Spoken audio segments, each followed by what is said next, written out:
वैसे ये कुछ सालों से कार्यक्रम चल रहा है, लेकिन इस बार और भी ये महत्वपूर्ण है क्योंकि 22 तारीख को भगवान श्री राम जी के मंदिर का प्राण प्रतिष्ठा हो रही है।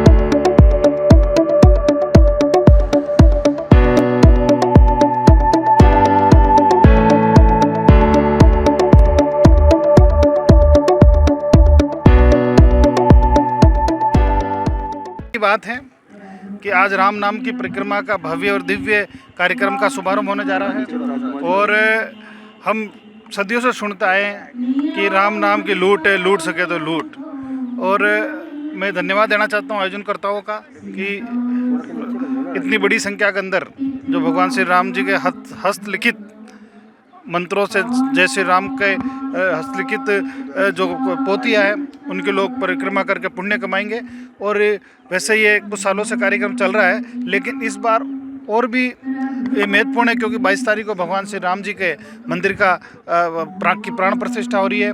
और ये मेरे लिए भी सौभाग्य का क्षण है क्योंकि जब भगवान श्री राम जी के मंदिर का शिलान्यास हुआ था तो 1008 मंदिरों की मिट्टी इकट्ठी करके मैं अयोध्या ले गया था, जिसके अंदर अजमेर जिले के सभी प्रमुख मंदिर, मठ और पुष्कर विधानसभा के लगभग सभी मंदिर और मठों की मिट्टी के ऊपर भगवान श्री राम जी का मंदिर बन रहा है। तो मैं भगवान श्री राम जी की प्रार्थना करता हूँ कि हमारे क्षेत्र के अंदर खुशहाली बनी रहे।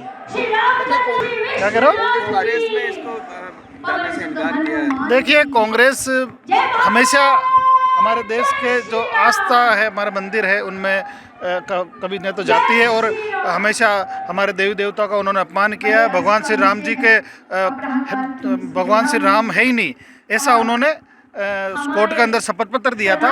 और उसी का परिणाम है कि आज वो उनकी पूरे देश के अंदर दुर्दशा हो रही है। तो भगवान उनको सद्बुद्धि दे और उनको तो बिना बुलाए जाना चाहिए क्योंकि भगवान श्री राम तो अपने आस्था में बढ़ते हैं। जब कोई भी दुख सुख की बात होती है तो भगवान श्री राम जी को याद करते हैं। कोई मिलता है तो भी राम राम साहब, कुछ दुख सुख की बात हो जाती है तो भी राम का ही नाम लेते हैं। तो ऐसे कार्यक्रमों में उनको जाना चाहिए।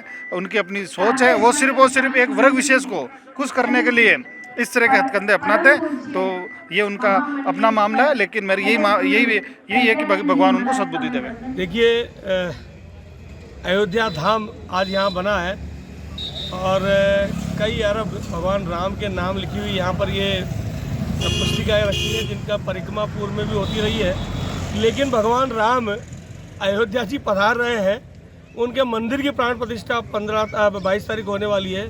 उस उपलक्ष्य में आज 14 तारीख से 22 तारीख के मध्य अजमेर में इस राम नाम परिक्रमा का प्रारंभ आज हो रहा है। परम पूज्य श्री जी महाराज, हमारे कैबिनेट मंत्री सुरेश जी रावत, हमारे सांसद भागीरथ चौधरी सहित कई धर्मावलंबी साधु संत महात्मा अजमेर के आमजनी आ रहे हैं और भगवान राम की इस परिक्रमा का, राम नाम की परिक्रमा का लाभ उठा करके पुण्य कमाएंगे। और 22 तारीख को जब भगवान राम अयोध्या में प्राण प्रतिष्ठा उनकी होगी, उनके मंदिर में उनकी स्थापना होगी, उस दिन तक ये भव्य यज्ञ चलने वाला है, उत्सव चलने वाला है, जिसको आनंदमय तरीके से अजमेर की जनमानस यहाँ मनाएगा। कांग्रेस ही बोल रहे हम लोग नहीं जाएंगे।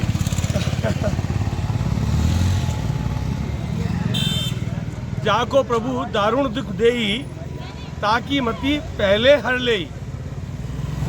तो जिनको दुख देने वाला है भगवान, उनकी मति भ्रष्ट हो जाती है, उनकी मति भगवान हर लेता है। इसका ये उदाहरण है कि कभी भगवान राम को काल्पनिक बता करके एफिडेविट शपथ पत्र देने वाले, उनके सामने 21 से ज़्यादा वकील खड़ा करके मंदिर को निर्माण कर रोकने की बात करने वाले, और सुप्रीम कोर्ट में एप्लीकेशन लगा करके चुनाव तक मंदिर के जो सुनवाई है मंदिर के निर्माण की, उसको रोकने की एप्लीकेशन लगाने वाले अब कह रहे हैं भगवान राम के मंदिर की जब निर्णय हुआ तब कहा कि मंदिर की क्या आवश्यकता है, विद्यालय बनना चाहिए, महाविद्यालय बनना चाहिए, अस्पताल बनना चाहिए। और जब भगवान मंदिर बन गया, क्योंकि वो पहले ये भी कहते रहे मंदिर वही बनाएंगे पर तारीख नहीं बताएंगे कि नारा भाजपा लगाती है, लेकिन जब मंदिर बन गया तारीख भी बता दी शिलान्यास का और अब प्राण प्रतिष्ठा का उनको निमंत्रण भी दे दिया, उनको भी उन्होंने अस्वीकार कर दिया।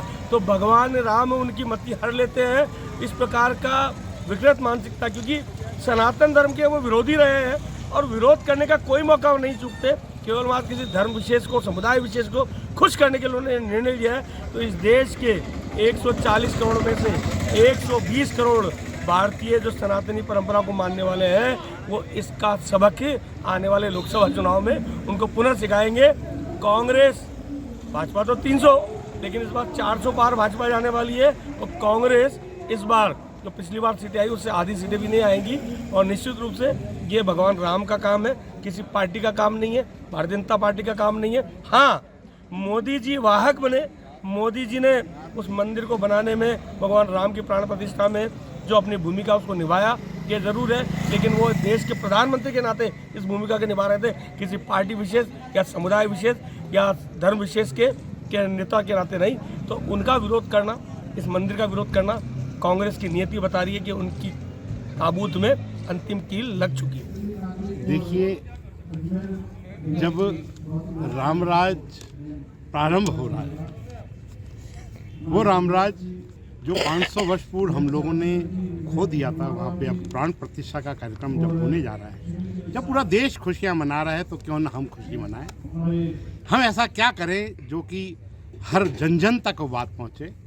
इसलिए उन लोगों ने जिन्होंने राम राम की परिकल्पना करी, राम राम लिखा, उनकी 100 अरब की एक बैंक है, उस बैंक को साथ में जोड़कर एक कार्यक्रम हमने आयोजित किया जिसमें 100 अरब राम नाम है। ये राम नाम की जो कार्यक्रम है आज 14 तारीख से प्रारंभ होकर 22 तारीख तक चलने वाला है। इसमें रोजाना राम नाम की परिक्रमा तो व्यक्ति करे ही करे, उसके साथ साथ उसे सुंदरकांड का पाठ रोजाना मिले। जो राम राज्य में काम करने वाले लोग हैं, जो गीत गाने वाले लोग हैं, जो जिस भी तरीके से जुड़े हुए हैं, उनको इस कार्यक्रम में जोड़ें। उन संतों की वाणी से भी हम लोग बात सुने कि जो संत बोलता है कि राम ही सब कुछ है, उसकी बात को सुनने के लिए अलग अलग संतों का रोज प्रवचन मिलने वाला है, अलग अलग सुंदरकांड की मंडलियाँ रहने वाली हैं, अलग अलग कार्यक्रम होने वाले हैं। आज़ाद पार्क है ये, आज़ाद पार्क को हमने अयोध्या नगरी में बदल दिया। मैं तो इससे हर धर्म के, हर जाति बिरादरी के लोगों से अपील करना चाहता हूँ, अपना झंडा लेकर आएँ, ढोल धमाके के साथ में आएँ। हम अयोध्या तो नहीं पहुंच सकते, अभी अयोध्या में भी जाने का 22 तारीख तक नहीं व्यवस्था हो सकती, परंतु 22 तारीख तक इस परिक्रमा लगाकर परिकल्पना करें और मन में ये सोचें कि मैं अयोध्या में हूँ, उसी के हिसाब से हम लोग काम करें। अयोध्या नगरी में आप लोगों का सबका स्वागत है, सुबह 8 बजे से रात्रि 8 बजे तक। कंवल प्रकाश कृष्णानी, संयोजक, समारोह समिति।